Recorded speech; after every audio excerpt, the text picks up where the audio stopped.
heal. The first step, though, is asking for help. Here to get to the heart of the matter, please welcome Amanda Davis, licensed professional counselor from St. Luke's Crittenton Children's Center. Thank you so much for being here. You and I spoke the day after the shooting, hours after this happened. Some time has passed. We were all very angry in the heat of the moment.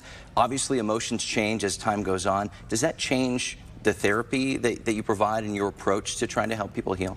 Yeah, it does. I think right after an event has happened, we look at the therapy when there's trauma involved. Is this the only time this person has had this trauma, or is this something that is a repeated experience for them? And if it's the only time, things will change quite a bit in that month, in that we're going from, those really basic, maybe very physiological symptoms, to a month out we're starting to see more of the emotional stuff, starting to have people have time and space to think through things a little bit more, even little kids, and so it really does change that conversation. You bring up a good point, because this could bring up shades of past trauma as well. Yeah, I mean, unfortunately, we know that shootings are not an unusual thing in Kansas City, and so it's a very good chance a lot of the people who were down there that day have had previous experiences. Thousands upon thousands of people were down there for the rally and for the parade. What is the #1 piece of advice you give to somebody who lived through that, who survived that? I think that whatever they're feeling is completely normal and understandable, that they should not feel like they don't get to feel a certain way. I think there's probably a large number of people who weren't directly physically shot at, who still had incredibly traumatic experiences, and I think that they really need to know that they have every right to feel traumatized as somebody who was shot. And plenty of kids down there too, and I know when this happened last month, you and I talked about the approach for kids.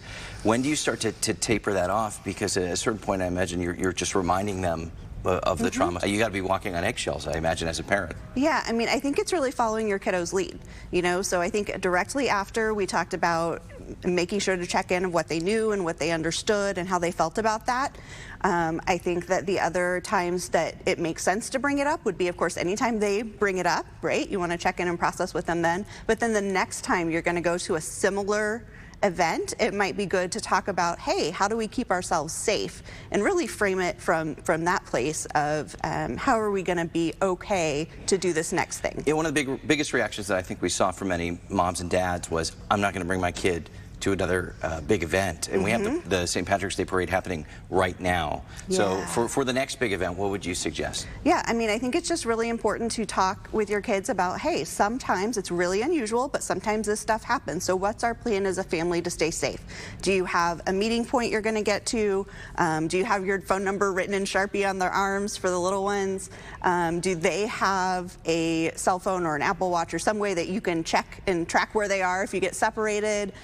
Just talking through the plans and really prepping them for what might happen. And I would say you don't even have to spend all that time on the really scary stuff. There's also going to be stuff like, hey, it might get really noisy. What are you going to do if it feels like it's too loud? Prep for all of those things, and this can just be a part of that. Right, just tweaking to it. And then you really recommend tailoring it to your child's age too.